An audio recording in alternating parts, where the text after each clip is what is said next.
এই জ্ঞানটা হচ্ছে বুদ্ধিতে। তাই লক্ষ্য করে দেখবেন যে দক্ষিণেশ্বরে যান, মা কালীর মূর্তি দেখেন, ডান দিকে দুটো হাত বড় সুন্দর, একটা হাতে এরকম করে আর একটা হাতে এমনি করে। বর অভয়, অভয় দিয়ে বলছেন ভয় কেন, আমি তো মা, তোমাদের কিসের ভয়? আর বর বলছেন কি চাই বলো, যা চাইবে তাই তোমাকে দেব।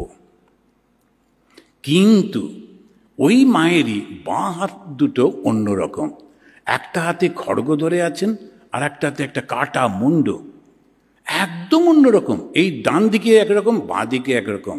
যখন জগতের সমস্ত কিছু চাই, মা পরীক্ষায় পাশ করিয়ে দাও, মা চাকরি দাও, মা এটা দাও সেটা দাও, তখন ওই ডান দিকে। কিন্তু যেই বলবে মা আমায় মুক্তি দাও, তখন আসতে হবে বাঁ দিকে। এই বামা কালী বাঁ দিকে যিনি আছেন, তিনি ওই খড়গটা কাউকে কাটার জন্যে না, অহংকারটাকে কাটার জন্যে।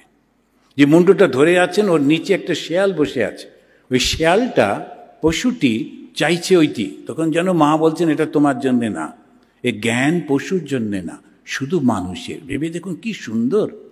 এই হচ্ছেন শ্রী শ্রী মা কালী। আর ওই জ্ঞানের সঙ্গে সঙ্গে তার কোমর থেকে ঝুলছে মানুষের হাত, কেননা জ্ঞানের সঙ্গে কর্ম সংযুক্ত হলেই সৃষ্টি। শুধু জ্ঞান সৃষ্টি করতে পারে না, শুধু কর্ম জ্ঞানহীন কোনো কিছু হয় না। সেই জন্যেই দুটোর সমন্বয়ে শ্রী শ্রী মা। আর তিনি হচ্ছেন প্রকৃতি, এত বড়, তাকে ঢাকবো কি করে, তার থেকে বড় তো আর কিছু নেই, ওই জন্য তাঁর বসন নেই। আর এই মা কালীকে ভগবান শ্রীরামকৃষ্ণ পুজো করছেন যাতে জ্ঞানের উন্মেষ হয়। শক্তি হচ্ছে সেই জ্ঞান।